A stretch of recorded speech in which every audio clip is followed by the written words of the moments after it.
I don't think anybody could have ever predicted how volatile of a year 2014 was going to be for Jak 3 glitch hunting. In the first half of the year, the community was experiencing its first proper drought in terms of new glitches. But at the very end of the year, two of the biggest things the game had ever seen would either be discovered or fully realized. Temple Skip changed literally everything. Its discovery was easily the most colossal shakeup to the game's route, period.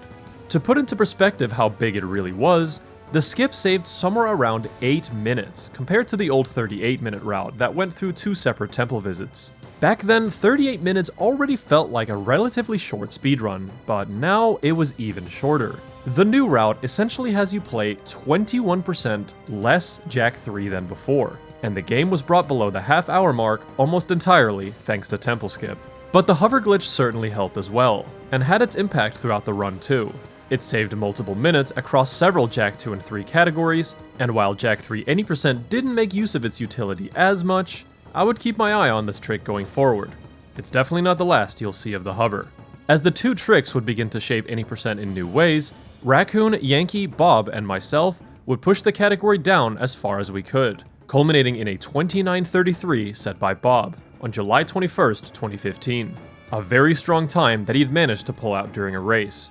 His time would stand for the rest of July and August, as most of the game's top players had all moved on to other ventures or wanted to take an extended break. Had we all kept playing though, I think there was potential for us to reach the 28-minute stage, but we may never find out, as more discoveries were right around the corner. It's the place that keeps on giving. Let's talk about Cave Skip once again.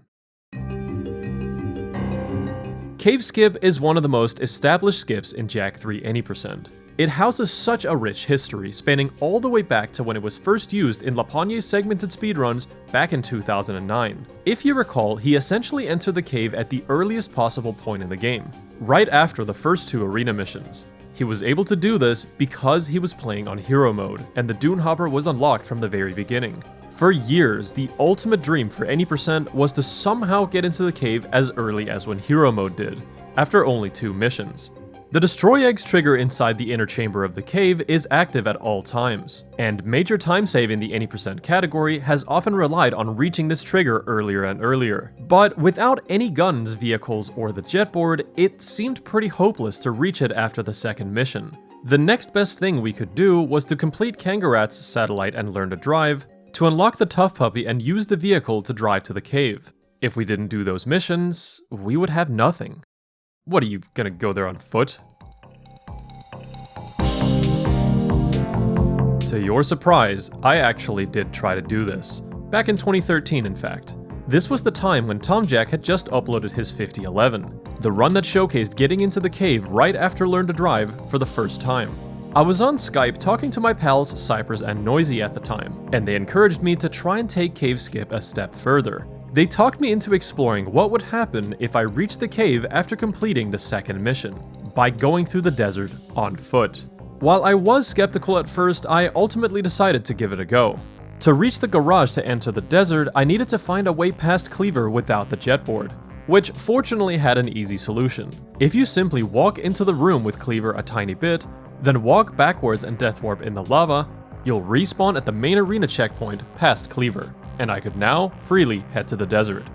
As I started moving through the wasteland, things went south very quickly, as I immediately got ambushed by marauders and died in a matter of seconds. But the cave really wasn't that far away. If I kept throwing myself out there, maybe there was a chance to survive with a lucky attempt. There was also a checkpoint right after the river section that I was unaware of at the time, which made the journey slightly easier. It didn't take me too long until I managed to reach the cave for the first time, and after performing TomJack's climb to get inside, I started roll jumping my way to the checkpoint on foot. Hey, this seems familiar. So I reached the checkpoint. I went into the menu, I hit restart mission, not really sure what to expect, and nothing.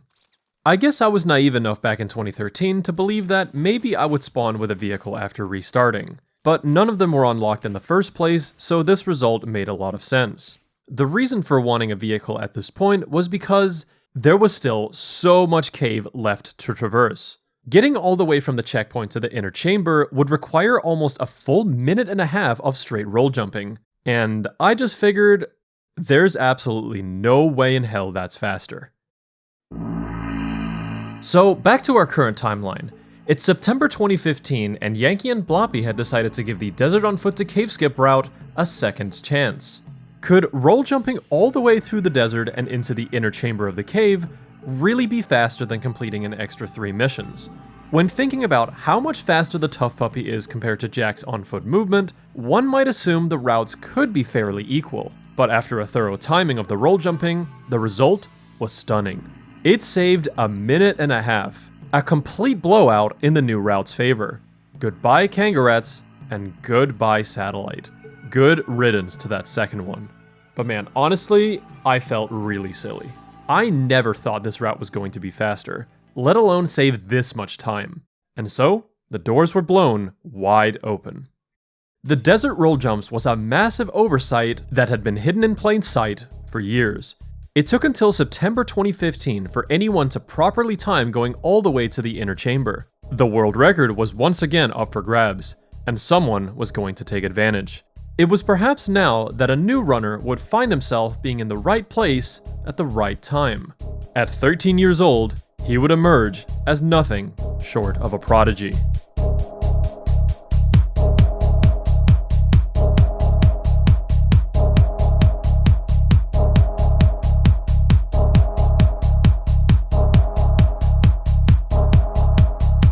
Goofy is, man, he's special, man. He's one of a kind, for sure. When he plays Jak 3, he gets times that, like, everyone sees and are just, like, confused. Like, how is this even possible?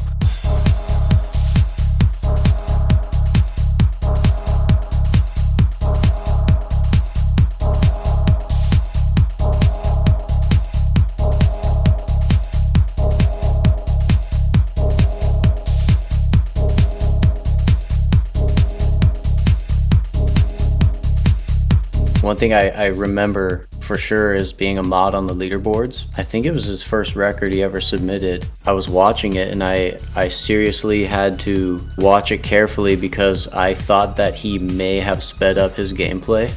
Like just watching his side flips and everything. Side flips are so fast, the game just looks so fast. Like every time I turn into Goose Stream, it's like, is there no speed up on this shit or is man just like that fast? Like it literally feels like the game is going faster for some reason. It's so like optimized in his movement and how it does it. It's amazing just to watch and see. People who are able to very quickly grasp the fundamentals very well, which Goofy definitely does. It doesn't matter what the fuck happens because like he can always just like come back and he'll still be good because he just understands the fundamentals so well. He's super good at like just all the basic shit in Jak 3. He just understands extremely well, and he's able to just like get in the zone and just run, hone in with no fear. 2908, the first ever record with a Desert on Foot route, by the young up-and-comer Goofy. He had made a name for himself earlier in the year as one of the game's best Hero Mode players. Alongside Any%, Hero Mode also saw a ton of play after Temple Skip's discovery. In fact, Temple Skip saved even more time in Hero Mode, and here's why. The only reason we even do Cave Skip and destroy eggs in Any% is to unlock the Dune Hopper, the only tool that can grant us access to the temple by jumping across the islands. In Hero Mode though, the vehicle is unlocked from the get-go and you can drive to the temple immediately after the arena, completely bypassing the detour to the cave. Throughout the beginning of 2015, Yankee and I would do a handful of Hero Mode runs with Temple Skip, achieving times in the 22s and 21s. As fun as it was, the category was definitely seen as second in line to Any%, but that train of thought would begin to change as the year went on. Bob, Yankee, and Goofy would trade the Hero Mode record between each other, optimizing it and ultimately bringing it to a 19-minute time. Goofy's expertise with Hero Mode translated quite well to Any%, as the majority of the endgame between the two categories was largely the same. His 2908 would notably feature a big new strategy that would drastically increase your rate of survival when traversing the desert. By keeping the camera sideways or backwards and never looking at the marauders, you can force them to despawn under the right conditions. If a vehicle is straight ahead of you and you keep going towards it, it will stay on screen even if the camera is backwards. The key to despawning the marauders is keeping them a bit off-center, at roughly 30 or more degrees. This makes for an interesting watch, as it looks like Goofy is just zigzagging across the sand. But this is intentional, and every move is calculated. If you fail just a single despawn, you'll be stuck with a marauder chasing you all the way to the cave, which in the best case is just a minor inconvenience and a bit of time loss. But in the worst case, spawning just a single car can be fatal. The marauder spawns are also quite unpredictable, and you rarely see any resemblance of patterns from run to run. The movement is trickier than it looks. It's vital to make good decisions and understand the despawn manipulation to the fullest. The same camera trick would be used in the cave to avoid getting attacked by the pod spiders. This is, however, a bit easier on the execution when compared to the desert. Goofy was a much better player than what his PB showed. His former hero mode record of 2028 is a great display of what the kid was capable of. He was doing a ton of cool things on the jetboard. But the run was performed 2 months ago, and he had improved significantly since then. It was time for Goofy to take any percent lower, and he would have a great opportunity just 2 days later, entering BTR with a tiny deficit of 5 seconds. But one of the missions Goofy was starting to get known for was his BTR. His best segment according to his splits was a 2:14, which is not a time many people were capable of getting. His 2908 messed up BTR severely, so this time he decided to play it safe, opting to not do first barrier skip. He ended up getting a 2:30, which was good enough to pull him back ahead. He would miss the fast cycle on Terraformer, but so did his PB, losing him no time at all. When it was all said and done, Goofy had secured himself the first sub 29, with 2850. It was nice to see some new faces at the top for Jak 3 in mid-2015. First with Bob and now Goofy. The two would build a great friendship as they were both from the same state and enjoyed grinding similar categories. Lots of voice calls would take place between the two, whether it be grinding together, looking for optimizations, or just generally fooling around. Along the way, Bob would finally cave in and learn the new desert on foot route. If he was able to closely replicate his 29:33 with the new time save added, he was capable of a low 28-minute time, perhaps even a 27. On September 10th, Bob was ready to do some attempts, and on one run, he found a friend along the way, one that he would carry all the way to the cave without being hit a single time.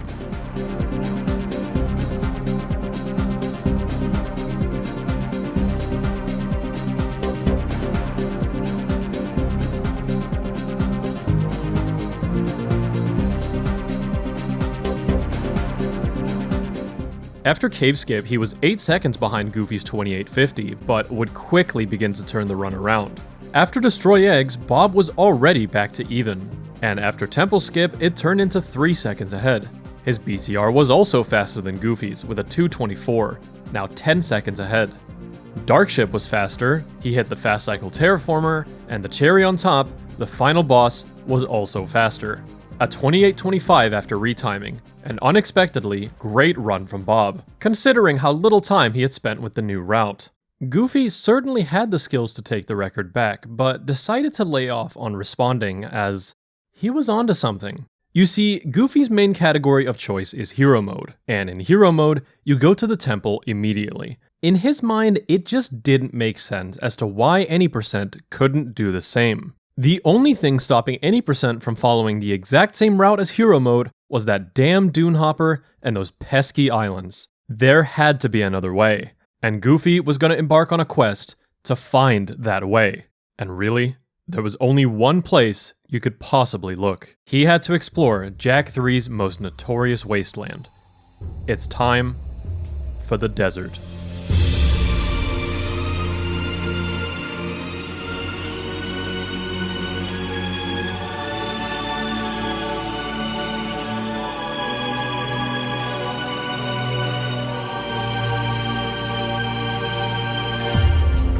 It all started in June 2015, when Goofy would team up with Dex and I to explore something rather strange over by the desert racetrack. The water plane surrounding the islands with the bridges on them stops a little bit short in a few areas, leaving a couple of holes out in the open. One hole in particular was bigger than the rest, and would enable a strange glitch when walking into it as Jak. You would see him enter a swimming state, but he would end up below the water surface with the camera still stationary. This seemed like mild amusement at first, but this had serious implications, as we would find out. When you swim into deep waters in the desert, you will immediately get killed by a squid's tentacle, but by being in this weird swimming state below the water surface, the squid ignores Jack, which enabled traversing the deep desert waters freely. You can pair this with fast swimming, a technique usually seen in Jak 1 speedruns. Instead of going through the entirety of Jack's swim stroke animation, you can go faster by repeatedly tapping the analog stick in your desired direction. Now, we could go anywhere and be quite a bit faster too. And with that, there was only one thing left to do. It was time to swim to the temple.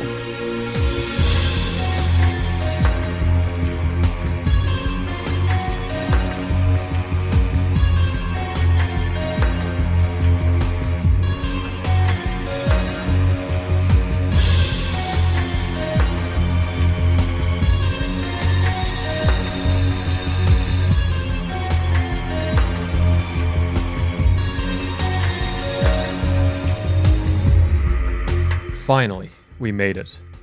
The only thing left to do now is head inside the temple, perform the skip, and...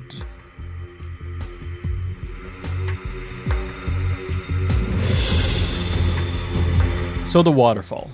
How did we manage to solve this? Well, we just went over a classic Jak 1 trick in fast swimming. How about the boosted uppercut? The boosted uppercut is an iconic Jak and Daxter technique, but they have extremely limited use in Jak 3, mostly because we're either driving or using the jetboard. For the waterfall though, we need it now more than ever. By slightly tilting the stick in any direction, you will initiate Jak's walk. By walking off an edge and waiting until Jak is falling, then inputting an uppercut spin, you will gain extra distance. And this is just enough to reach the ledge on the other side. And with that, it seemed that we once again had a new route on our hands. But the three of us did this almost 3 months ago, so why was nobody doing it in runs? Well, it turns out that this was slow, like really slow. The Jak 3 desert is huge, and swimming from the racetrack to the temple takes upwards of 7 full minutes. The swimming wasn't exactly the most engaging gameplay either, and the community was pretty relieved that this is not what Any Percent was about to turn into. And so, everyone quickly forgot about this route. But after the roll jumping to the cave was discovered, Goofy would regain the itch to keep looking for a way to reach the temple early. And on September 12th, things were beginning to line up. So like my whole thought process at the time was just like, I wonder if there's any other area in the desert like this to see if I can swim to temple. Because I knew at that time, when I can clip by the racetrack one, I could swim to temple from there just fine if I hit all the loading triggers and everything. It was just slower. So I was just really motivated to try and find a fast way to do it.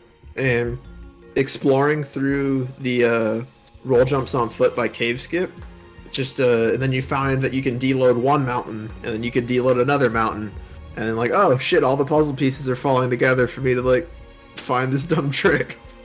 This was the beautiful new route. A complete bombshell none of us saw coming. The video starts out with Goofy making his way to the top of the cave wall. After roll jumping for a bit, he performs a leap of faith boosted at the edge of the floor collision.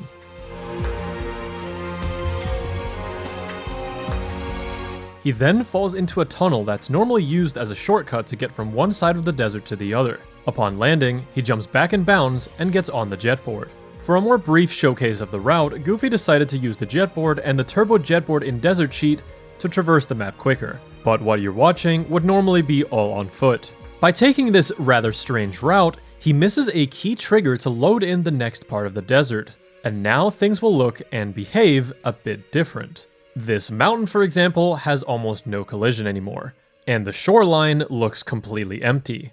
All of the rocks, statues, and trees are simply not present. But Goofy did this for a reason. In this half-loaded state, he was able to discover a convenient hole in the water plane right at the shoreline, which once again enabled swimming to the temple. And this time it was a much shorter distance. And time-wise, it only took about 2 minutes. Surely this one's faster. Yankee would begin to time Goofy's new discovery, roll jumping all the way from the garage, through the cave, to the shoreline, and swimming to the temple. Ultimately, the numbers came out to another 1 minute and 34 seconds of time save, And it was probably a lot more once we optimized the movement through the desert. And so, Goofy's quest was complete. Any percent now went through the exact same missions as hero mode. In the run, we now complete, with the emphasis on complete, 7 missions. Yeah, 7 out of 60. It's crazy how we've gotten to this point. The desert was effectively the final gatekeeper walling us out of what felt like the last possible major sequence break left to find in the any percent route. The wasteland had met its maker. What more could there be? The any percent route truly feels like the most straight line through the game possible. To improve it further, we would have to find a way to spawn the carriers at Haven City earlier, figuring out a way to skip any of the last connecting missions, or something crazy like spawning the final boss early. But what we've discovered so far is already incredible. From a technical standpoint, the any percent route is a marvel. If just a few things were different about this game, a lot of the run would not be possible at all. If the garage simply wasn't open after skipping past Cleaver, or if the desert didn't load, we would be forced into completing Kangarat's Satellite and Learn to Drive. If some of the temple checkpoints we use for temple skip were inactive, the skip would simply not work.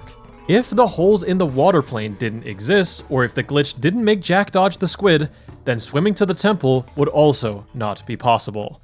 If this trigger in Palace Ruins was inactive, the run would be closer to an all missions run. Sometimes it's easy to gloss over the things that aren't possible in the games we speedrun, but sometimes you have to reflect and appreciate how well some of the things line up to make the run what it is. The Jack 3 any percent route is possible by the smallest margins in just the right places. There were just enough oversights when the game was developed that it created what we have today. But a route doesn't create itself, and all of this was made possible because the Jack community is relentless in the pursuit of perfection and optimization. And as it was, the route really did seem nearly perfect. It kinda seemed like all there was left to do was to do runs with the new swim to temple. There were literally minutes that could be cut from the record, but nobody really seemed up to the task of roll jumping and swimming for minutes on end. While this route was cool from a theoretical point of view, playing it was quite a change of pace from the old ones. If you were someone who started playing Jack 3 back in early 2014, for example, this current iteration of the any percent route feels like a sick joke.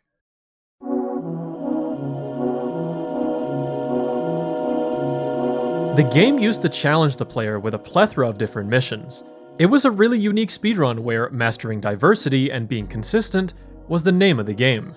But as life goes on, change will inevitably happen. Sometimes change is good, but other times it's difficult to get accustomed to, and on some occasions, it just outright hurts.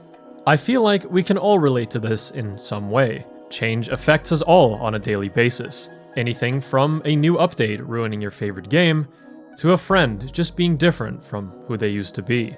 In Jack 3's case, I would say I welcomed change. It always gave me a new reason to play the game, and it always felt good saving lots of time. But that openness towards change would falter starting at Temple Skip. And I wasn't the only one. Raccoon notably hated Temple Skip, and I did too. It wasn't really the difficulty of the skip or how different it was to anything else in the game, it was the fact that it cut out the absolute best back-to-back 2 missions of the entire run, Eco Mine and Bomb Train. These 2 missions were, in my opinion, a large reason as to why the game was as fun as it was. The missions heavily focused on jetboard control. Deep understanding of Jack's moveset and the terrain was key. It felt rewarding to learn about, and it felt satisfying to nail in practice. The 2 missions saw incremental, gradual change as runners improved their movement. Change anyone welcomed with open arms. It was pure optimization of pushing limits on a micro scale. But with the missions no more, a part of the run had lost its soul. After Temple Skip was found, the routes changed a lot. A lot of the missions you skipped were like missions really like the community. Especially like Bomb Train and Eco Mines were like really cool jetboard movement, which is pretty much the bread and butter of Jack 3 speedrunning. Like everyone kind of speedrun it for those moments. They're like really great. Eco Mine and Bomb Train.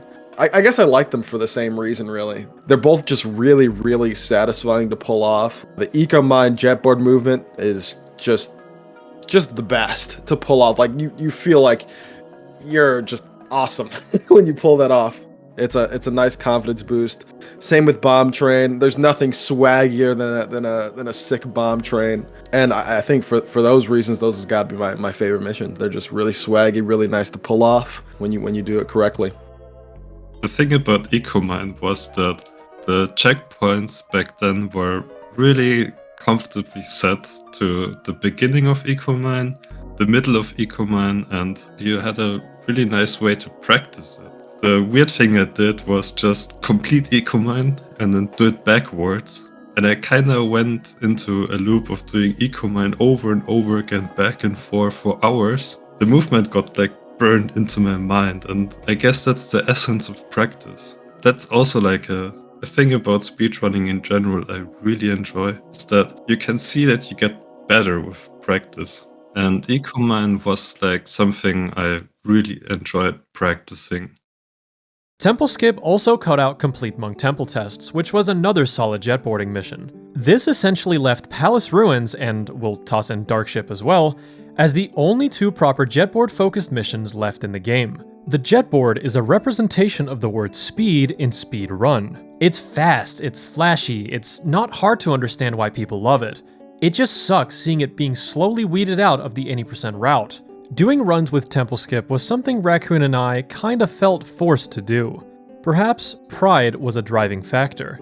We knew we were two of the best players in the world and felt an obligation to keep competing, as being obsoleted to a new route felt like a shitty way to go out. Yes, it's a community effort to lower the time collectively, but when you work hard to achieve a record, it can really suck when you get beaten.